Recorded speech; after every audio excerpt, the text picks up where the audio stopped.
Welcome back. As Kentucky continues to open up and the number of people getting tested for COVID-19 increases, we are seeing more cases here in the mountains. WYMT's Will Puckett spoke with local leaders in Harlan County on how they're managing it. Harlan County was actually one of the final 8 counties in Kentucky to not have a positive COVID-19 case. That all changed at the end of May. Now they have seen cases pass the double-digit mark in almost all of them coming in the past 2 weeks. There are currently 9 active cases with 2 hospitalized and 7 of the 9 coming from the Tri-Cities area of the county. Judge Executive Dan Mosley says even though there's a spike in one area, everyone is at risk if the proper precautions are not followed.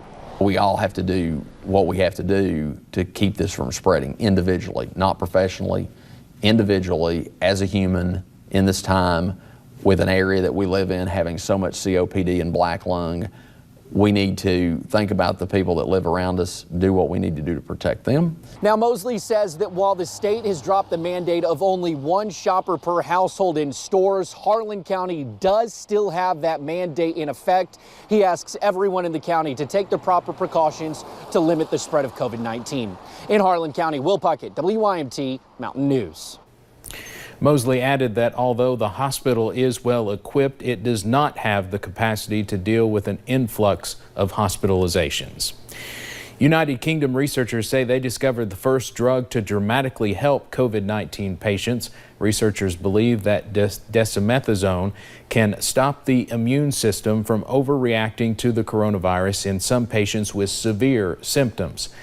Dexamethasone is a low dose of a steroid. The drug is commonly used to treat inflammation in arthritis and asthma patients, though experts caution more research is needed because these studies have not yet been reviewed or published. What would have been the 31st World Chicken Festival is now canceled in London. Festival coordinators, along with multiple health officials, decided due to COVID-19 and unknown variables, continuing to have the festival would be unsafe.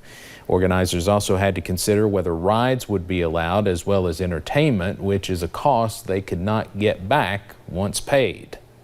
We just kept hitting a roadblock every time we talked about, well, how can we do this safely? Can we scale it down and do it on a smaller level? And, you know, basically, no.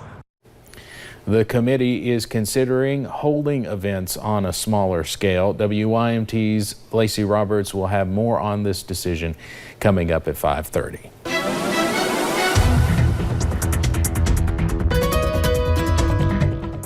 The gloomy weather return once again today, and yeah, we're going to see it continue heading at least into the next couple of days, but I promise the weekend's looking a little bit better. We'll go ahead and take you up to some of those cameras though first. As we look along Interstate 75 in London, you can see the gloomy skies really throughout the day. Some scattered rain chances throughout the day as well. Maybe peaks of sunshine at times over in London, but not for a lot of us. I know it's been a very gloomy day here in the mountains, and even as we look outside the front porch at WYMT, I was running errands earlier, and it's that really annoying rain that you're seeing right now, just kind of spitting at you. You don't quite need an umbrella, but if you don't have at least a rain jacket with you, it feels a little bit more on the wet side out there. So we are just really seeing those stray rain chances across the area and very cool temperatures. A lot of us haven't even made it into the 70s today. The Cumberland Valley has been a little bit on that warmer side, and heading into tonight, we're going to see those temperatures into about the upper 50s to lower 60s, mostly cloudy skies with the possibility for a few stray rain chances and more rains on the way for your Thursday and Friday. Have a look at your forecast coming up in a little bit. All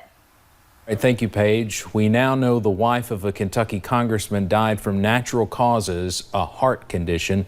You may have just heard Governor Andy Beshear express his condolences during his news conference. The office of Congressman Andy Barr confirmed his wife, Carol Barr, died at their home yesterday. She grew up in Georgetown and graduated from the University of Kentucky. Carol was a healthcare representative for Pfizer and previously served as the executive director for the Henry Clay Center for Statesmanship. Senator Mitch McConnell delivered a statement on the Senate floor today regarding the death of Carol Barr. To meet Carol Barr was instantly to like her. Her warm personality filled the room and uplifted everybody. Her faith, her love of family, and her dedication to her community were totally evident. Through her own career and her work with Andy, she poured her time and talents into giving back to her neighbors in the 6th District. And Andy Barr, of course, represents the 6th Congressional District. He has since 2013. A small portion of that district covers the northern part of our viewing area. On Tuesday, longtime MC Napier coach and later Hazard High School athletic director Bill Dixon died at the age of 79. Dixon coached 23 seasons at MC Napier with 596 wins on the baseball field, including making it to the Final Four in 1987. But it wasn't what Dixon did on the field, but what he did off it for his kids that made an impact. He's shaped a lot of these people that you know around here. He's coached a lot of these guys, and I think all those guys would tell you how much he meant to them. You know, there's a lot of people around here that he's coached and mentored over the years. Dixon coached the final football and baseball games for MC Napier before it combined with Dills Combs back in the mid-1990s to form Perry County Central. The Kentucky Transportation Cabinet received a federal grant to help expand and improve a busy roadway in eastern Kentucky. So what will that look like? WYMT's Madison Pergram explains. I'm here off the Mountain Parkway in Wolfe County, where part of that 11-mile expansion will take place. That grant, approximately $55 million, will help expand that 11-mile two-lane stretch into 4 lanes, starting near exit 46 at Campton. The goal of the project is to reduce travel time, keep people safe while traveling, increase tourism, and improve the flow of goods and products between I-64 and eastern Kentucky. Gene Booth, Wolfe County Magistrate, believes this project will spur growth in Wolfe County. I'm really excited about the fact that progress is being made here in Wolfe County, which is not only one of the poorest counties in the state, but also in the country. So anything is really good for us right now. We'll have more on the expansion and how it impacts Kentuckians traveling on the road and those who live nearby. In Wolfe County, Madison Pergram, WYMT Mountain News. A portion of the expansion will take place in an opportunity zone. These zones encourage investment in previously underserved areas of the Commonwealth. A handful of Kentuckians protested at the state capitol yesterday, demanding answers about their unemployment. Some protesters have not received their checks after filing more than 3 months ago. We have told you about some people staying on the phone for 6 hours or more without speaking to someone. Others did not receive answers to questions about the status of their applications. State officials say there are 7,500 outstanding claims from March, 27,000 from April, and 17,000 from May. Well, I'm pregnant, so it's so stressful. My husband was laid off. We were laid off within weeks of each other. We bought a house a week before everything happened, and sorry. Tough times for many. An update on Kelsey, though. A worker helped her switch her application over to the state's pandemic unemployment assistance portal, and she will be able to start requesting her unemployment benefits in a few days.